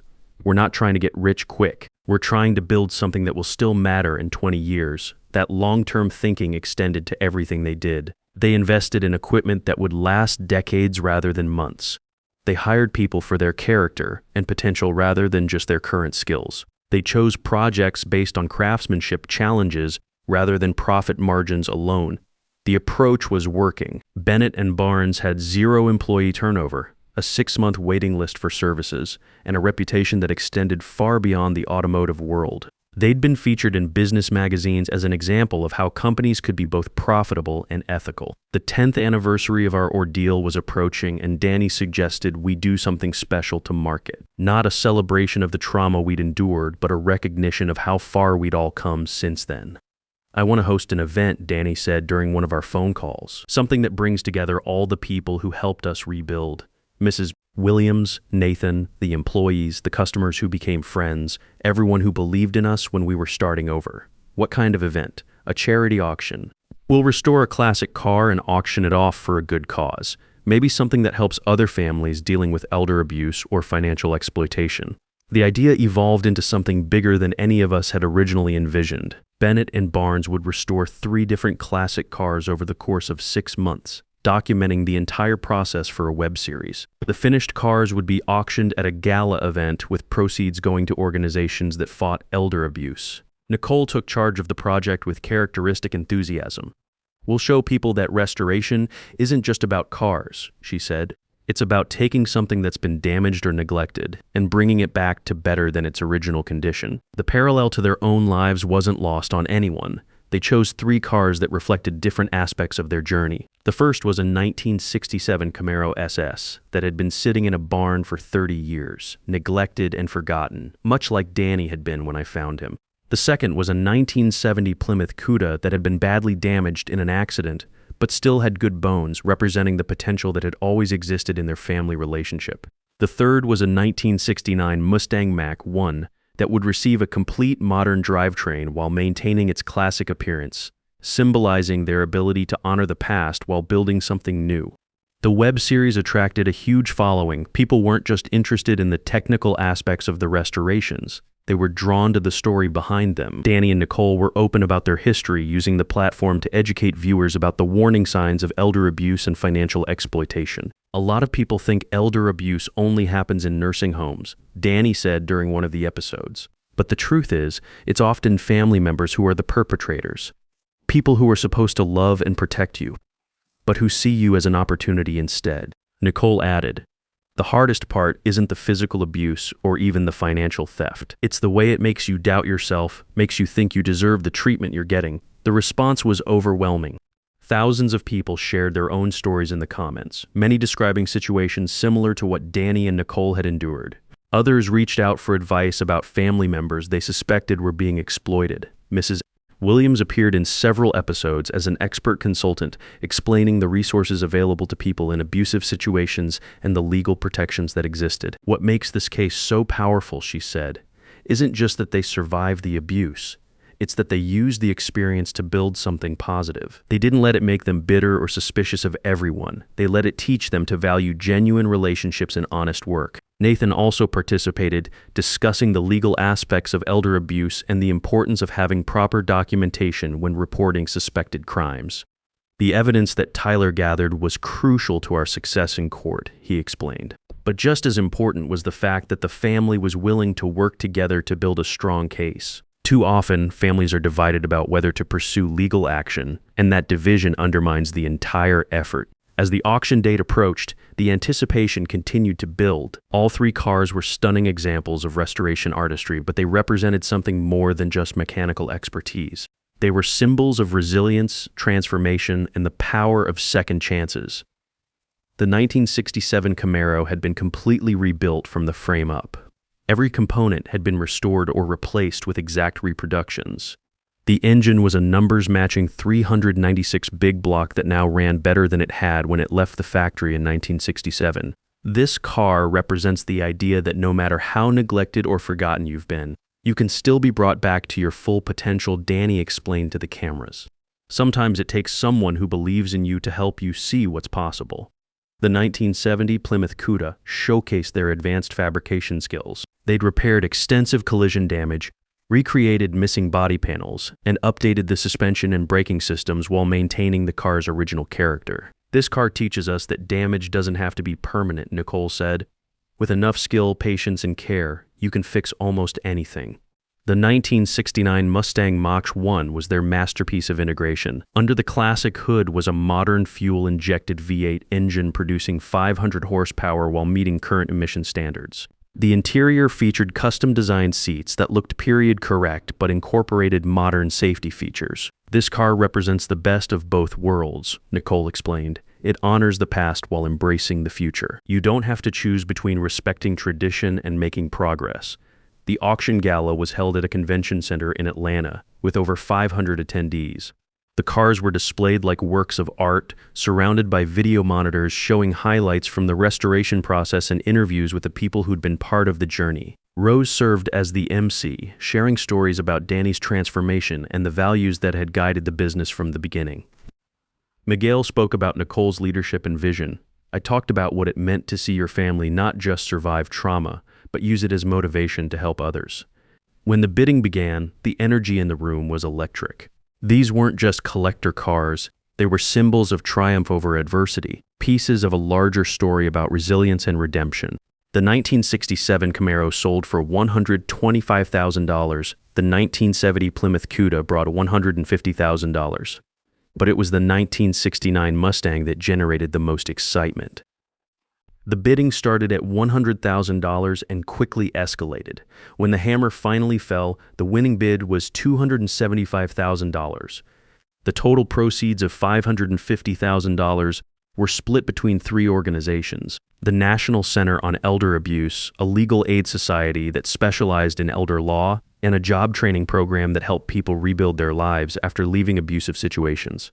This isn't just about the money, Danny said as he addressed the crowd after the auction. It's about proving that you can take the worst experience of your life and use it to make the world a little bit better. The evening ended with a video message from one of the viewers of their web series, a woman whose elderly father had been financially exploited by a caregiver. The family had recognized the signs because of the educational content Danny and Nicole had produced, and they'd been able to stop the abuse and get justice for their father. "You didn't just restore those cars," the woman said. "You gave my family the tools we needed to protect my dad. Thank you for turning your pain into our protection." The success of the charity auction had unexpected consequences. The web series had generated millions of views, and Bennett and Barnes was suddenly getting attention from places they'd never expected. Documentary filmmakers wanted to tell their story. Publishers approached them about writing a book. TV producers pitched reality show concepts. "It's overwhelming," Nicole confided to me during my next visit. "I know we should be excited about all these opportunities, but honestly, we just want to get back to working on cars." Danny felt the same way. "The publicity is nice, and I'm glad we could raise money for a good cause, but at the end of the day, we're mechanics and fabricators, not celebrities." They handled the attention with characteristic grace, turning down most of the media opportunities while accepting a few that aligned with their mission of educating people about elder abuse. Nicole appeared on a national morning show to discuss warning signs of financial exploitation. Danny testified before a congressional subcommittee about the need for stronger protections for elderly adults. But they always came back to what they loved most, the work itself. "You know what I realized?" Danny said as we watched Nicole troubleshoot a complex electrical problem on a 1970 Dodge Challenger. "The cars aren't really the point. They're just the medium we use to solve problems, to create beauty, to build relationships with people who share our values." "What do you mean?" "Every car that comes through here has a story. Every customer has dreams and memories tied up in these machines. Our job isn't just to fix mechanical problems, it's to help people reconnect with something they love." The business had evolved to reflect that philosophy. In addition to the restoration and custom work, they'd started offering what they called legacy projects, special services for customers who wanted to preserve family heirlooms or create something meaningful for the next generation. One of their most memorable projects was a 1965 Ford Mustang that belonged to a Vietnam veteran named Tyler Bennett. Charlie had bought the car new before shipping overseas, and it had been sitting in his garage for 40 years while he battled PTSD and alcohol addiction. "I always told myself I'd restore it when I got my life together," Charlie explained when he brought the car to the shop. "Now I'm 78 years old, and I realize I'm running out of time." Danny and Nicole didn't just restore Charlie's Mustang, they involved him in every step of the process. He came to the shop 3 days a week, learning alongside their apprentices, sharing stories about his military service and his struggles with addiction. "This car represents every year I lost to drinking," Charlie said during one of the web episodes they filmed about his project. "But working on it with Danny and Nicole, I'm getting some of those years back." When the restoration was completed, Charlie's Mustang looked better than it had in 1965. But more importantly, Charlie looked better than he had in decades. The project had given him a sense of purpose and community that had been missing from his life. "This is why we do what we do," Nicole said after Charlie drove his finished Mustang home. "It's not about the cars, it's about the people." The legacy projects led to another innovation, the Bennett and Barnes Foundation, a nonprofit organization that provided restoration services for veterans, elderly adults, and families dealing with financial hardship. The foundation was funded by profits from the business and donations from customers who wanted to support the mission. "We learned what it's like to feel powerless," Danny explained to the foundation's board of directors. "Now we want to use our success to help other people reclaim their power." The foundation's first major project was restoring cars for Gold Star families, military families who had lost loved ones in combat. The idea was to take vehicles that held special memories and bring them back to pristine condition, creating lasting tributes to fallen service members. The emotional impact of the work was profound. Nicole often came home from foundation projects with tears in her eyes, moved by the stories she'd heard and the connections she'd made. There was a woman today whose son was killed in Afghanistan. She told Miguel one evening. She had his 1969 Camaro SS, and it had been sitting in her driveway for 3 years because she couldn't bear to look at it, but couldn't bear to get rid of it either. What did you tell her? That we would help her turn it into a celebration of his life instead of a reminder of her loss. The foundation work was volunteer-based, with employees choosing to participate in their free time. But nearly everyone at Bennett and Barnes was involved in some capacity, whether they were working directly on the cars or helping with logistics and coordination. It brings out the best in people, Marcus observed. When you're working for a cause bigger than yourself, when you're helping someone who really needs it, the quality of the work goes to another level. The success of the business and the foundation had created a virtuous cycle. The better their reputation became, the more high-profile customers they attracted. The more profitable the business became, the more they could invest in foundation projects. The more foundation work they did, the more meaningful their daily work felt. But success also brought new challenges. Danny was now 63, and while he was healthier and happier than he'd been in years, the physical demands of the work were taking their toll. I can still do the job, he told me during one of our conversations, but I can't do it for 60 hours a week anymore. My back reminds me every morning that I'm not 30 years old. Nicole, now 32, was at the peak of her abilities, but struggling to balance her growing responsibilities with her desire to stay hands-on with the technical work. I love the business side, I love the foundation, I love mentoring the apprentices, she said. But sometimes I miss just being able to spend a whole day working with my hands, solving mechanical problems without worrying about budgets and schedules and board meetings. They'd reached the point where they needed to make some difficult decisions about the future structure of the business. Growth opportunities continued to present themselves, but they were learning that bigger wasn't always better. We could probably expand to 5 or 6 locations, Nicole said during a family dinner. We could franchise the model, teach other people to run shops the way we do. We could build a national brand, but do we want to? Danny asked. It was the central question facing Bennett and Barnes as they entered their second decade of operation. How big could they get while maintaining the values and relationships that had made them successful? How much growth was too much? How could they ensure that expansion didn't compromise the quality and integrity that defined everything they did? I think the answer isn't about size, I said. It's about impact. What do you want your legacy to be? The question about legacy sparked months of discussion and soul-searching. Danny and Nicole weren't just making business decisions. They were defining what success meant to them and how they wanted to be remembered. I keep thinking about Rick, Danny said during one of our family dinners. He built that original shop not to get rich, but to do work he was proud of and to provide for his family. When he died, he left something meaningful behind. What did he leave behind? Rose asked. More than just a business. He left a way of thinking about work, about treating people, about what matters. Those values are still guiding everything we do today. Nicole nodded thoughtfully. So our legacy isn't about how many shops we open or how much money we make. It's about whether the values we believe in survive and spread to other people. That realization led to a different approach to growth. Instead of expanding geographically, they decided to focus on developing people. The apprenticeship program was expanded into a formal technical college partnership. Bennett and Barnes would provide real-world training while the college provided classroom instruction and certification. We're not just teaching people to work on cars, Nicole explained to the college administrators. We're teaching them to think like craftspeople, to value quality over quantity, to understand that good work is its own reward. The partnership attracted students from across the region. Young people who might have ended up in dead-end jobs or struggling with student debt for degrees they didn't want now had a path to meaningful, well-paying careers. Marcus took charge of the educational program, developing curricula that combined technical skills with business ethics and customer service. The program had a 100% job placement rate, with graduates finding positions at high-end restoration shops, custom fabrication companies, and even major automotive manufacturers. These kids aren't just learning to turn wrenches, Marcus said. They're learning to be professionals who take pride in their work and treat everyone with respect. The educational focus also led to innovation in their business model. Rather than opening new locations, they began licensing their training methods and business practices to other shops around the country. The licensing agreements included strict standards for quality, customer service, and employee treatment. "We're creating a network of businesses that share our values," Danny explained to a trade magazine interviewer. "Instead of competing with each other, we're collaborating to raise standards across the entire industry." The licensed shops used the Bennett and Barnes name and followed their protocols, but they remained independently owned and operated. This allowed for growth without the management burden of direct expansion, while ensuring that the core values were maintained. One of the first licensed locations was opened by Carlos Martinez, their former employee who had saved enough money to start his own shop in Texas. Carlos had learned not just the technical aspects of restoration work, but the philosophy behind Bennett and Barnes' approach to business. "Mr.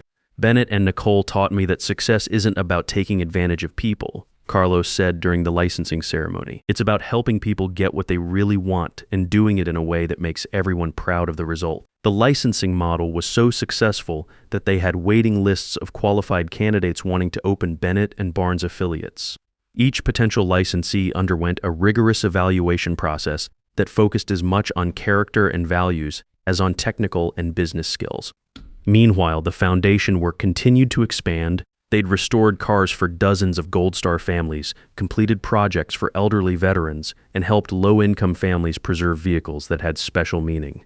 Each project reinforced their understanding that their real business wasn't automotive restoration. It was helping people connect with what mattered to them. One particularly meaningful project involved a 1969 Chevelle SS that belonged to Maria Santos, a single mother whose late husband had been restoring the car before his death in a workplace accident.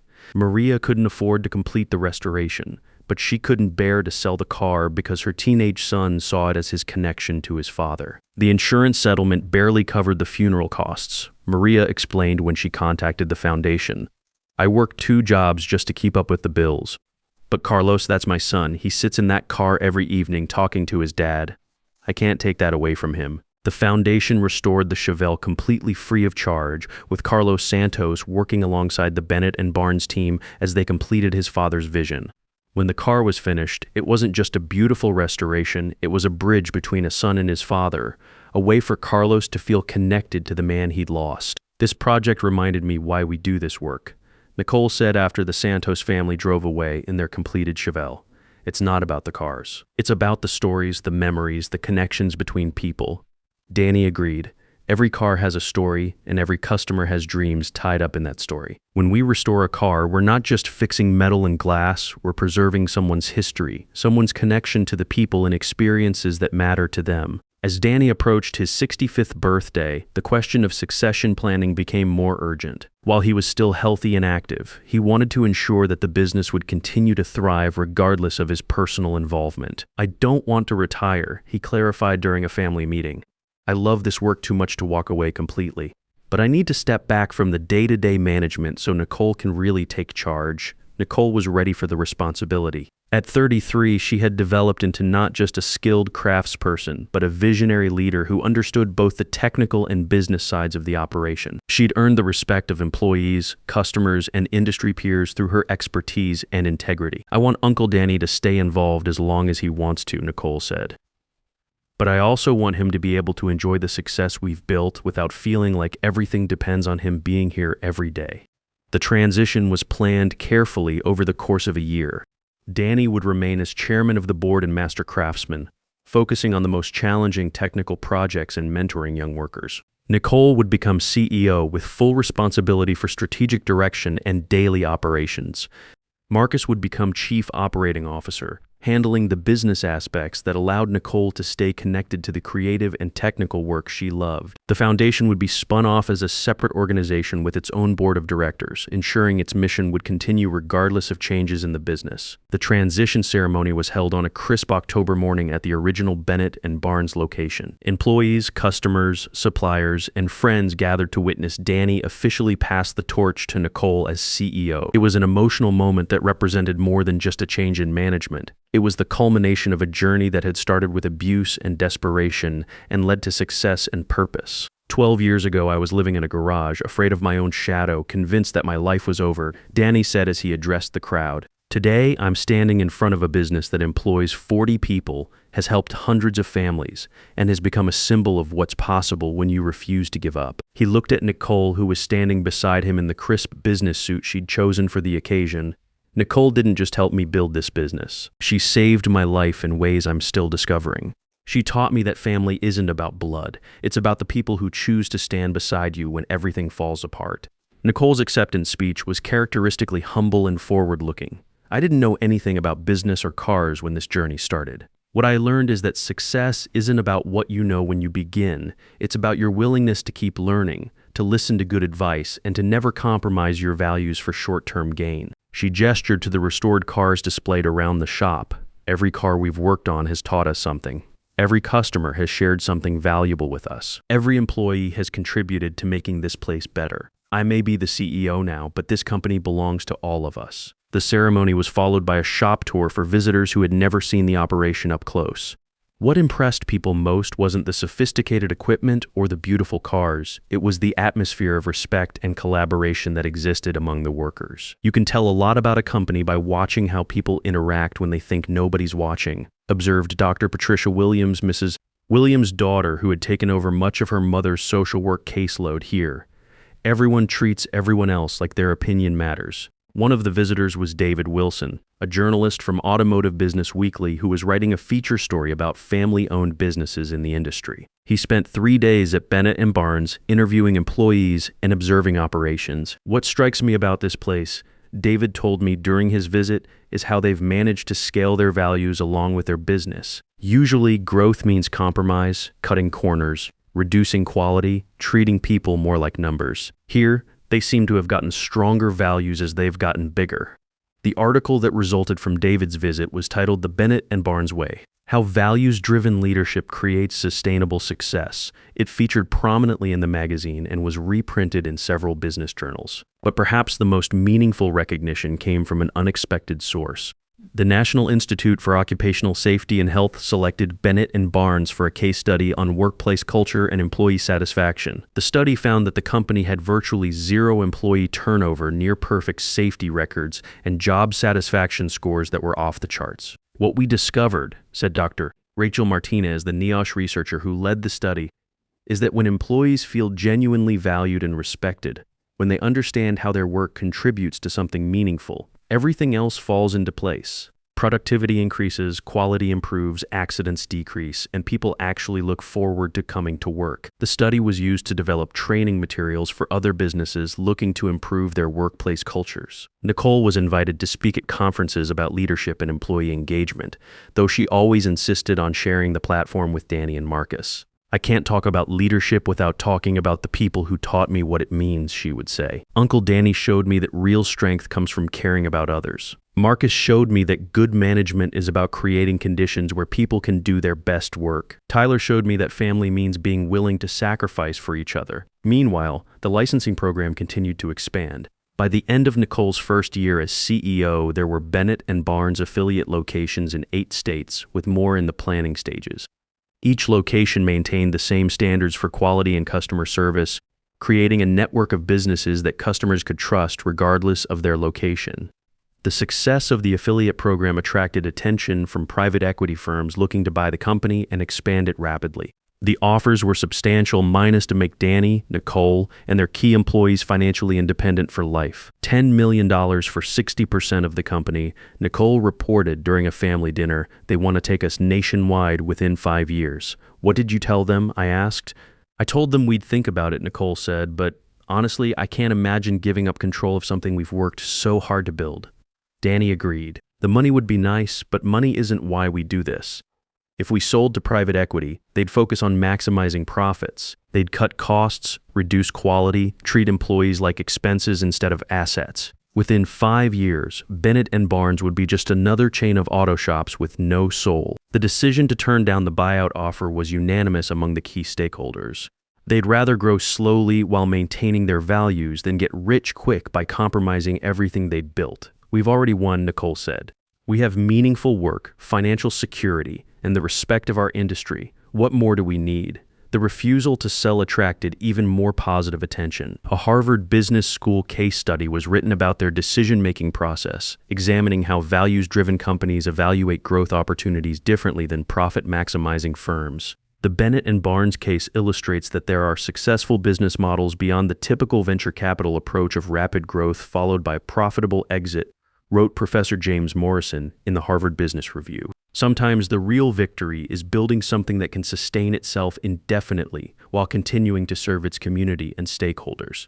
As Nicole settled into her role as CEO, new challenges and opportunities emerged. The automotive industry was undergoing rapid changes, with electric vehicles and autonomous driving technology reshaping the landscape. Classic car restoration might seem disconnected from these trends, but Nicole saw opportunities to adapt and evolve. 15 years had passed since that desperate phone call in the middle of the night. As I sat in my office in Chicago looking at the latest quarterly report from Bennett and Barnes, I marveled at what Danny and Nicole had built together. The company now had affiliate locations in 15 states, employed over 200 people directly and indirectly, and had become a model for ethical business practices in the automotive industry. But numbers only told part of the story.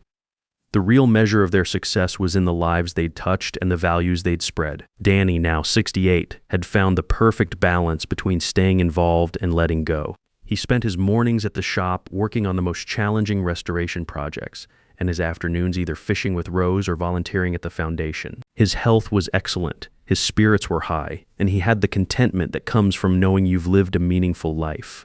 "I wake up every morning grateful," he told me during our last conversation. "Grateful for another day, grateful for the people around me, grateful for work that matters." After spending so many years just surviving, the chance to actually live is a gift I never take for granted. Nicole, now 35, had grown into one of the most respected business leaders in Georgia. She'd been named to several corporate boards, had spoken at business schools across the country, and had been featured on the cover of Entrepreneur magazine. But she remained grounded in the values that had guided her transformation from a scared young woman to a confident executive. "Success isn't about what you accumulate," she said in her magazine interview. "It's about what you contribute. It's about whether the world is a little bit better because you were in it." The Bennett and Barnes Foundation had restored over 300 vehicles for veterans, families in crisis, and community organizations. Each project was documented and shared through their continuing web series, which had become required viewing in social work programs and business ethics courses. The educational partnerships had evolved into what was essentially an alternative university for automotive trades. Students could earn associate degrees while learning in real-world environments, graduating with both technical skills and the kind of character that employers valued. The program had a waiting list of applicants and a 100% job placement rate. But perhaps the most meaningful development was personal. Nicole and Miguel had recently announced that they were expecting their first child, a daughter they planned to name Rose after Danny's wife and Victoria after Mrs. Williams, who had passed away the previous year. This baby will grow up knowing she's loved, knowing she's valuable, knowing she can achieve anything she's willing to work for. Nicole said when she called to share the news, she'll never have to wonder if her family has her back. The contrast with Nicole's own childhood was profound. This child would be born into security, surrounded by people who understood the difference between love and control, support and manipulation. Mrs. Williams' funeral had been a celebration of a life well lived.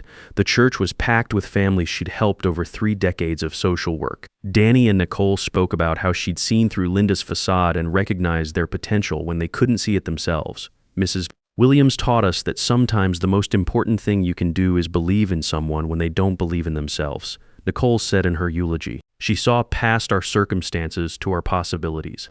The impact of their story continued to spread. The documentary that had finally been made about their journey, titled Restoring More Than Cars, had won several awards and was being used in training programs for social workers, law enforcement officers, and elder advocates. Linda Foster had died 2 years earlier in a nursing home in another state. She'd spent her final years as a patient in the kind of facility she'd once threatened to put Danny in. According to the reports we received, she'd been alone at the end, having alienated everyone who'd ever tried to care about her. "I feel sorry for her," Danny said when we learned of Linda's death. "She had every opportunity to be part of something good, but she chose greed over love, control over cooperation. She died poor in every way that matters. Mason Clark had been released from prison and was working at a gas station in another state. He'd violated his parole once and served additional time, but seemed to have learned enough to avoid further trouble. He'd never attempted to contact Danny or Nicole, apparently understanding that he'd forever forfeited any claim to their family. "The best revenge is a life well lived," Nicole observed. "We didn't destroy Linda and Mason, they destroyed themselves. We just refused to let them destroy us too."